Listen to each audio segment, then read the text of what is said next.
Don Greenbaum was born in Philadelphia and was one of three children. His father was a leather manufacturer in the Winfield section. In 1943, Don graduated from a military school in Georgia and joined the American Army. He was 18 years old. He served as a forward observer in the 283rd Field Artillery Battalion. His job was to ride in front of the Army and spot German positions. He then reported in and called for artillery barrages. On November 9, 1944, he was wounded in Aachen, Germany, and was awarded the Purple Heart. After he was released from the Army hospital, he fought in the Battle of the Bulge from December of 1944 to January of 1945. He was under the direction of General George Patton's Third Army, which rapidly advanced through Germany. By late 1945, Allied troops were liberating concentration camps throughout Germany. On April 29, 1945, Don and other troops from the Third Army were on their way to seize a German Army supply depot, but stumbled across the Dachau concentration camp. They were not prepared for what they witnessed. As they approached, there was an odor we could not identify. They did not encounter any Germans because they fled before the American troops arrived, but what he saw on that horrific day forever changed his life. He was 20 years old and helped liberate approximately 32,000 prisoners and many starving to death. After the war, Don returned home to Philadelphia, got married, and never discussed the war and his experiences until the mid-1990s. And we are very fortunate today to have as part of our Living History program, Mr. Don Greenbaum, 92 years young. Don, thank you for taking time to visit with us today. My pleasure. So tell us just a little bit about your family background. You grew up in the Winfield section of Philadelphia? Yep, sure did. Great. It was a very good area. Not like today, of course. Okay. And I was very fortunate. Where did you attend high school?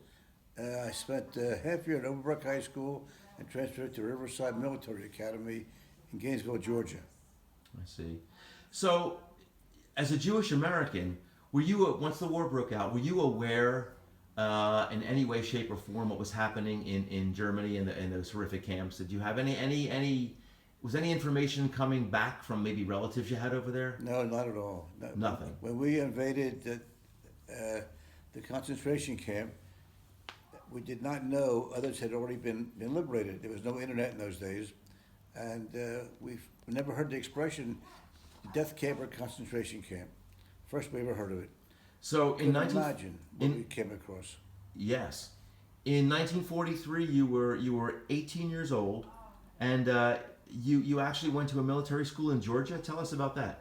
Well, I spent a half year at Overbrook High, and I transferred. My uncle had gone to PMC, and I kind of idolized him. And my parents asked me if I'd like to go to military school. Yeah, I'll try it. Sounds good.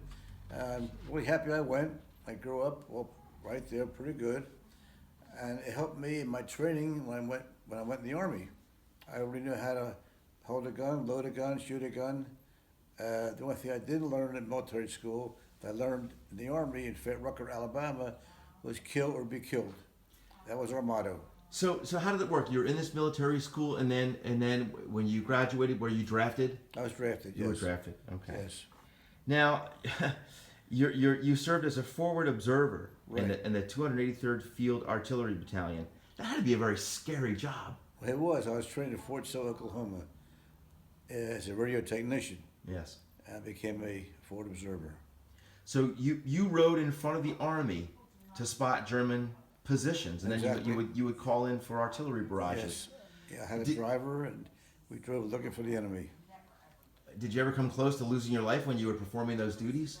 Only when I was hit on November 9th, 1944, in Aachen, Germany. Tell us about that. What happened at Aachen? Well, what happened was we were on our way. Obviously, a German forward observer spotted us before we spotted them and destroyed the Jeep and threw us out and wounded both myself and my driver, Smitty, and went to a field hospital. We recuperated for about 3 weeks. Then went to Paris on R&R, lasted about 3 days, and we heard about the counterattack. The Germans were building up a tremendous counterattack. Mm-hmm. Every man that could walk and carry a gun was called back into combat.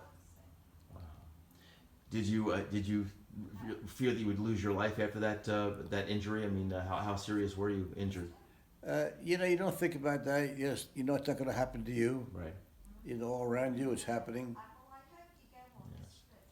Now let's talk about you were under the direction of General George Patton's Third Army. What was that like? Actually, the 283rd was composed of 3 companies, a headquarter company, with 12 howitzers, and with 105 howitzers. What's a howitzer? Tell our viewers. A howitzer is a artillery. Like a cannon? Right, you can latch it to any truck and move. So we served in those 2.5 years with 15 different infantry outfits.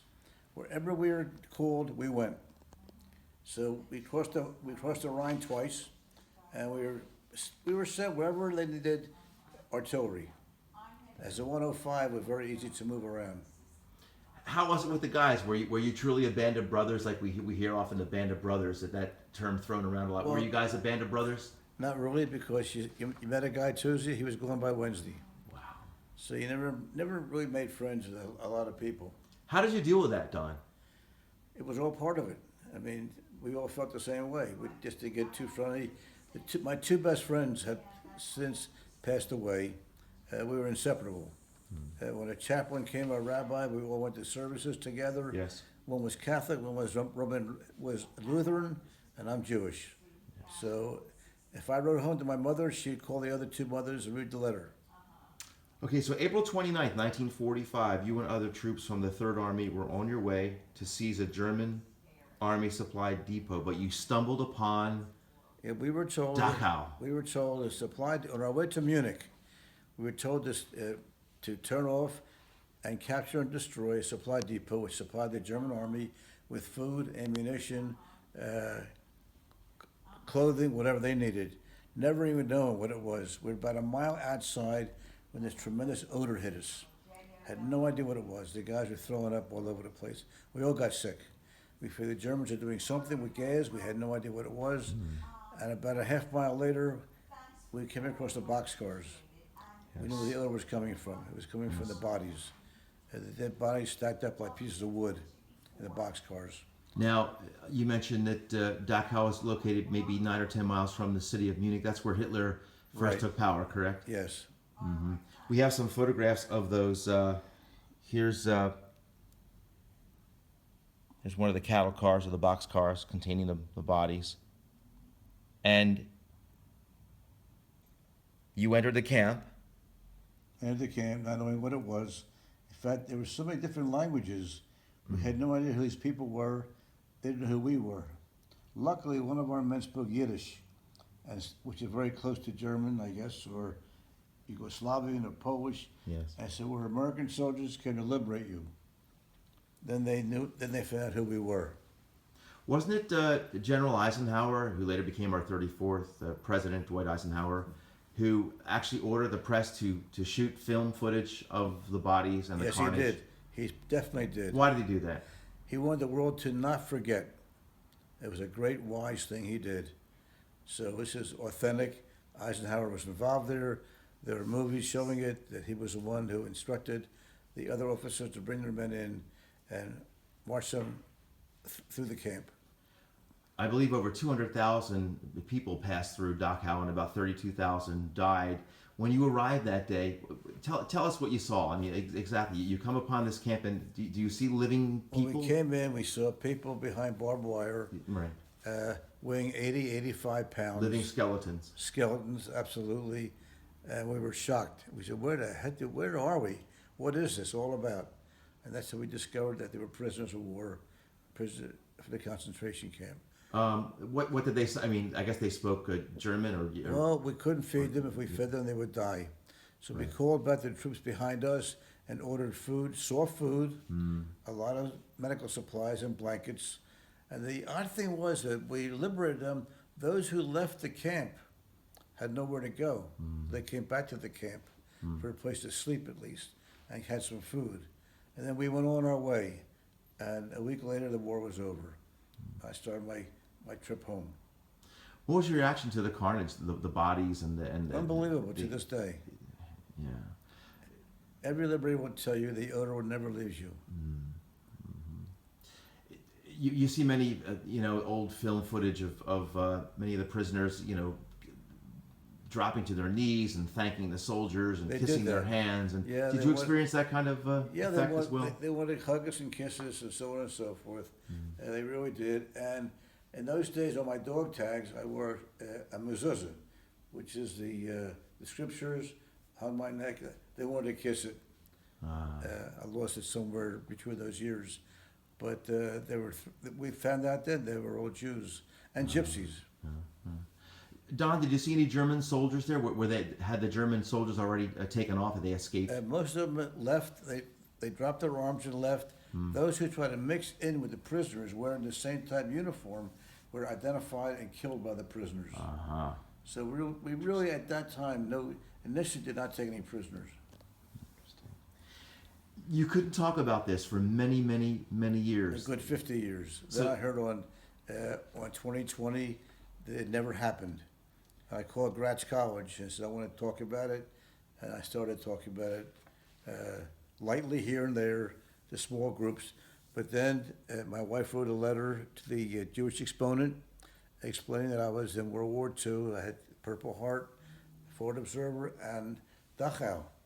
And that brought a phone call from a fellow in Northeast Philadelphia, called me and said, Don, there's a guy in our congregation who was a survivor of Dachau. He wants to meet you. So he gave me this fellow's name and address, Ernie Gross. I called Ernie. It's been almost 9 years now that we're talking together.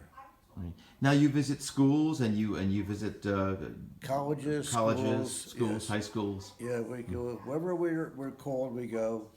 They pick us up. They bring us home, and we give our little speech. What's your reaction from the students generally? It depends. The Catholic kids love to hear the story. They're very appreciative. When it's over, they come up, they shake our hand, they give us a little hug. Thank you, thank you, thank you. When we speak to the Jewish groups, they've heard about it from their parents, so they really weren't overwhelmed like the Gentiles. They've been exposed to it, yeah. They've been exposed to it before. Don, as you know, there are many people in the world who deny that the Holocaust ever happened. Oh, to how this do day. how do you react to that, having seen it with your own eyes? Well, it's never happened to me one-on-one, but I'm not sure how I'd really react. It's stupidity. I mean, it's so obvious. There's so much proof that it happened. But you're okay. You're going to have that no matter what. When a guy said in his mind it didn't happen, in his mind it didn't happen. That's why we talk about it. In 10 years, there'll be no one left to talk about it. So Ernie and I and a bunch of other people go around the city or wherever. They flew us to North Carolina for one trip, flew Ernie to Florida for one trip, and we go wherever we're called. Tell us about Ernie. Ernie lost his siblings. He has 3 sons, one in Florida, two up here. Not bitter at all. He was 15 years old. We went to Auschwitz, and he was told to say you're 17. If you say 15, you're going to go where your parents went, the gas chamber. He said, I'm 17. So he went to a work crew with his brothers. Yes. He survived the war. If you were an orphan under 25, you could come to the United States. Came to Philadelphia, had 3 aunts. He went to 2 of them. They wouldn't believe it was him and wouldn't help him. The 3rd aunt had no money to help him. So he got involved with the Jewish organization, learned to speak English, eventually opened the 2 delicatessens, raised 3 sons by himself, lost 2 wives. Amazing. And the wives he lost from Alzheimer's and cancer, they never knew what camp they came from. They never discussed the camp. Ernie never knew until his wife died where she came from, and she never knew where he came from. He gives a great speech. He has a great sense of humor. He gives a great presentation. Do you gentlemen feel that this is your mission while you're still alive on this earth to share your stories? No, And I don't think so. Just something that I want to do as long as I can to spread the word. It has some really good audiences. Don, I'm holding your Purple Heart in my hand. Why don't you show that and share that Okay. with our viewers, please? That's my Purple Heart. Any man or woman wounded or killed in combat receives a Purple Heart. And that is an image of George Washington, I'm very proud of this our Purple first Heart. president. On Yes. there. Yes. How do you respond to people that call your generation, and especially those who fought in the armed services, heroes, Don? Well, we're not really heroes. The heroes are the ones who are dead. But we're getting some recognition now and then. When I go to the airport, I wear a hat that says Purple Heart. People nod to me or they shake their head and help me with my luggage, which is very nice of them, of course. How do you, you mentioned you also go to colleges. These are my dog tags. Oh, let's see your dog tags. Yes, please. Let's check that out. I got 2 dog tags here, which I Oh, still wait, have. let's turn that right. Let's turn that over. There we go. This way, I guess. Is it this way? Yes. There it is. Very good. So schools, colleges. How often do you do this? Is it something you do monthly, or is it a few times a year? Or Before school was out, we went to 3. We went to. Funny thing, we spoke at Union League. Oh, down in Center City, Philadelphia. Union League was strictly Jews were forbidden. At one time. I had my 21st birthday there on March 10th, 1946. A friend of mine's father was a member and took me there for lunch. And we spoke there. It was unusual. Now they take in Jews. Yeah. Very interesting how things can turn around. Oh, yeah. We spoke at Pennsylvania Military Academy to 500 cadets. Last month we were at Fort Dix to 200 soldiers. New Jersey. We spoke at Swarthmore College, Yes. Bryn Mawr College, Rosemont, Central High School. We spoke all over it. We spoke at Hillel, 2 Chababs, one in Havertown, one in Drexel, and we had 2 scheduled for next month. When school's over now, we get a relief. Yes. You Okay. know.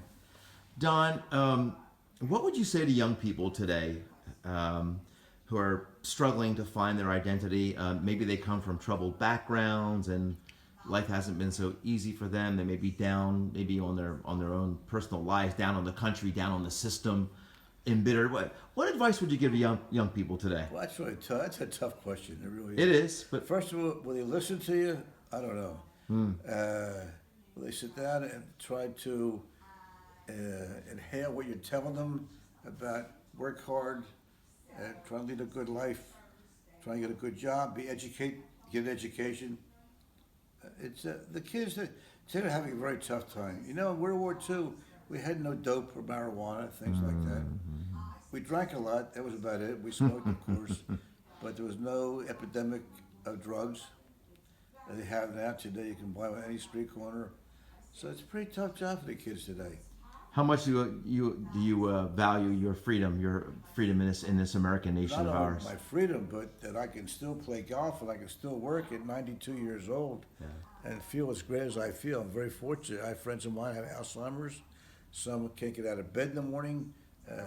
Some are passing away now on me. So I'm very fortunate I can do what I can do. Yes. I'm one of the lucky ones. And you're still working. Tell the viewers what you do. I've been in sales 54 years, and I still make calls. I have an appointment tomorrow in town. I still knock on doors occasionally, try to get new accounts, just to keep me going. And it's something that if I didn't have it, I'd probably volunteer somewhere, a hospital, whatever. But I still like what I do. Well, we'd love to get you out to the youth center one day to talk to our students. Maybe we can talk about that. 54 years of doing it. Yeah. Wonderful. That's great. The one-man corporation. Don Greenbaum, thank you so much for your time. My pleasure, Charlie.